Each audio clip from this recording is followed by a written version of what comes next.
My wife, a 31-year-old woman, firmly believes that I, a 35-year-old man, should have received a promotion by now, given that I've been working in the same position for the past 7 years. Her frustration began to surface after 5 years in this job, when she started making sarcastic remarks.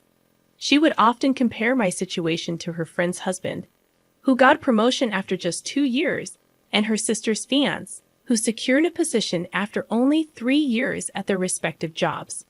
Ironically, she's been working in retail for 9 years, but has never had the opportunity to move up in her career.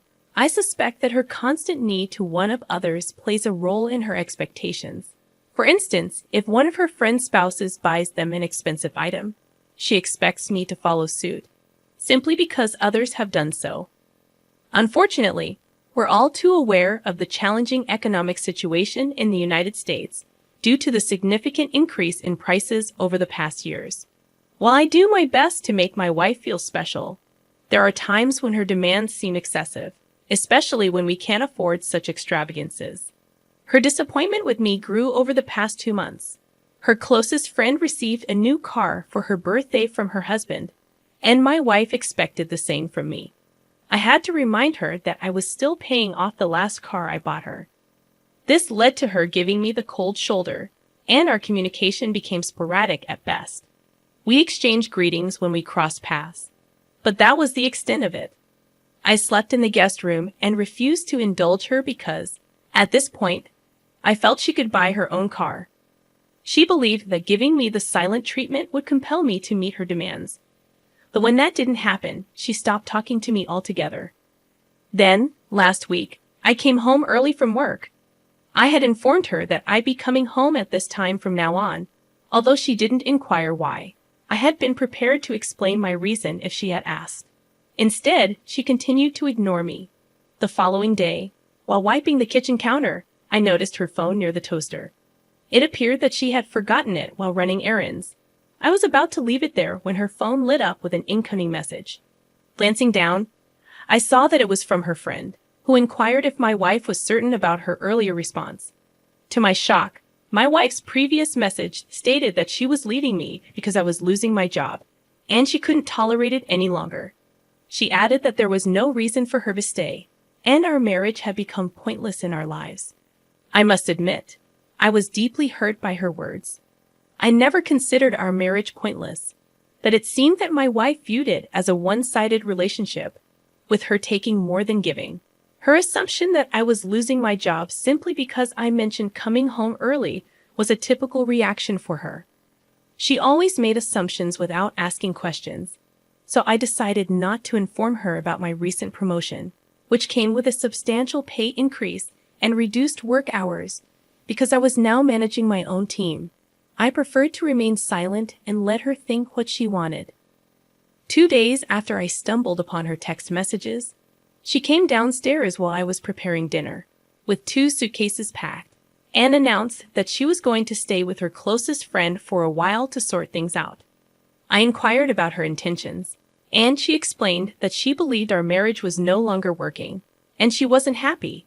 I respected her decision to leave and continued with my evening. The next day, my first paycheck with the pay increase hit my account, and I was astounded by the amount of money I would now be earning.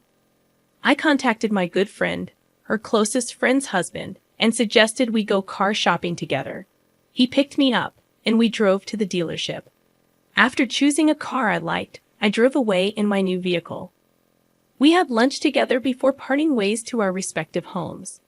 I suspected he might have mentioned my new car and the money I spent on it to his wife, or that my wife was present during the conversation. All of a sudden, my wife called my phone. I didn't answer the first call and let her call 2 more times before picking up on the 3rd ring. She asked if it was true that I had purchased an expensive new car, and I confirmed that I had. She then questioned how I could afford it after I had been laid off. I inquired when she thought I had been laid off, and she seemed perplexed because she had assumed I had lost my job. I explained that I could afford the car due to my recent promotion. After a moment of silence, she suddenly exclaimed her congratulations and suggested we celebrate that evening. Confused, I reminded her of her earlier statement about our marriage being pointless and her desire to leave. She stuttered, attempting to come up with excuses, but I assured her it was all right and that I was fine celebrating alone. When she insisted on seeing me, I hesitated, explaining that it didn't seem wise considering her earlier feelings about our marriage. I believed she should stand by her initial decision. In response, she called me heartless and accused me of never loving her.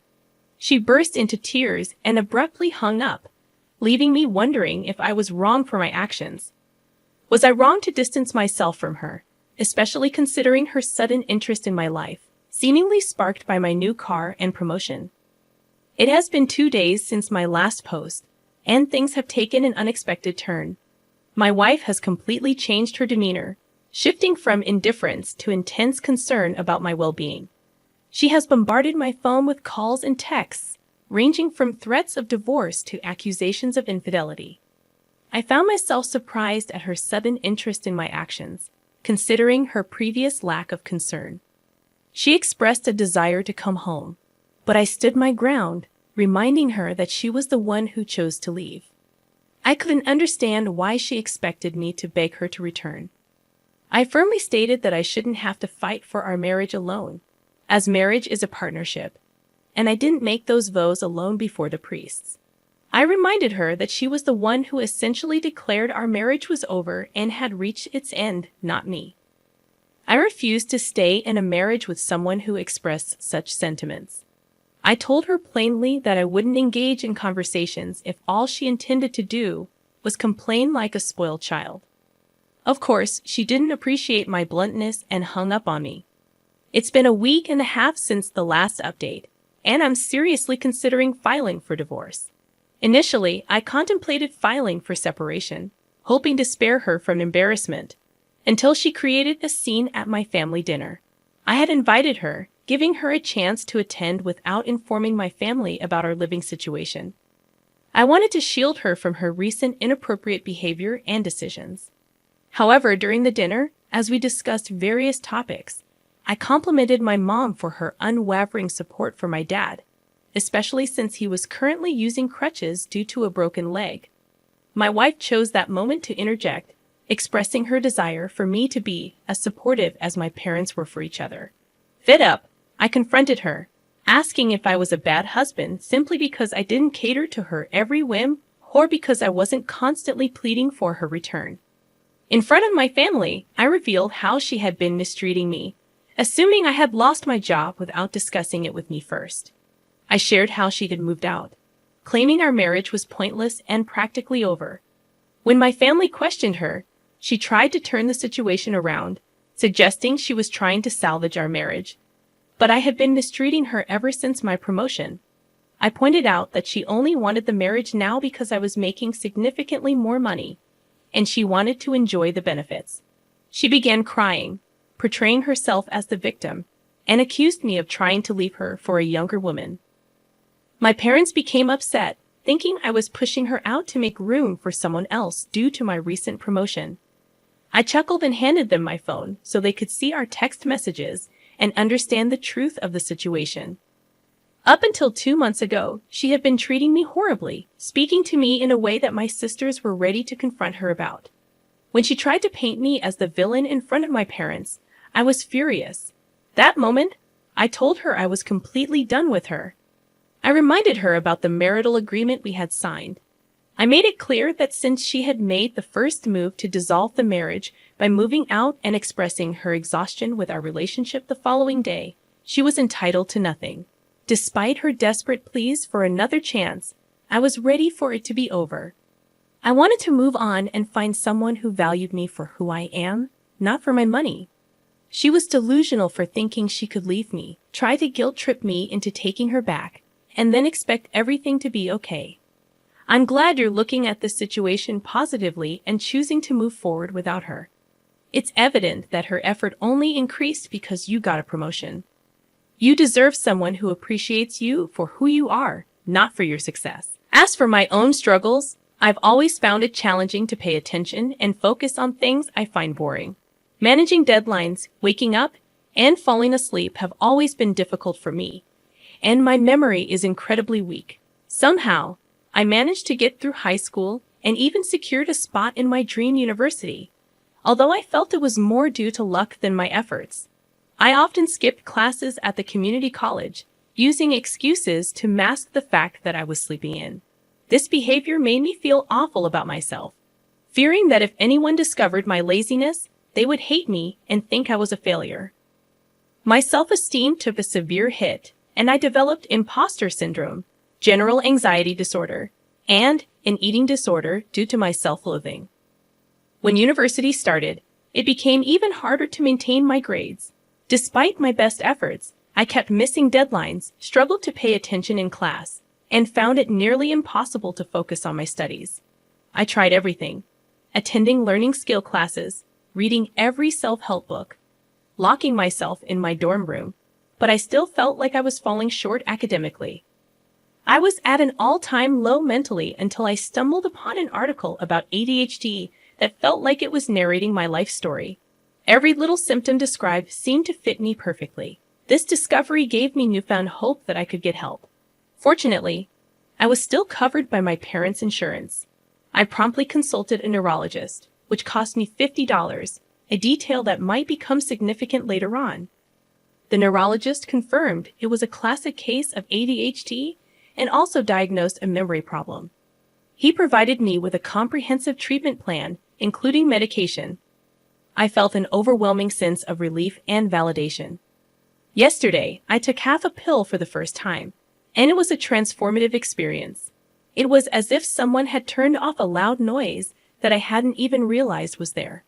I'd never felt so focused and calm in my entire life. Excited, I called my family to share the news. However, my mom abruptly interrupted me, asking me to bring her some pills when I got home. My father chimed in, suggesting that my 16-year-old brother, who likely had a more severe case of ADHD than mine, should try them too, as he was struggling to maintain his grades.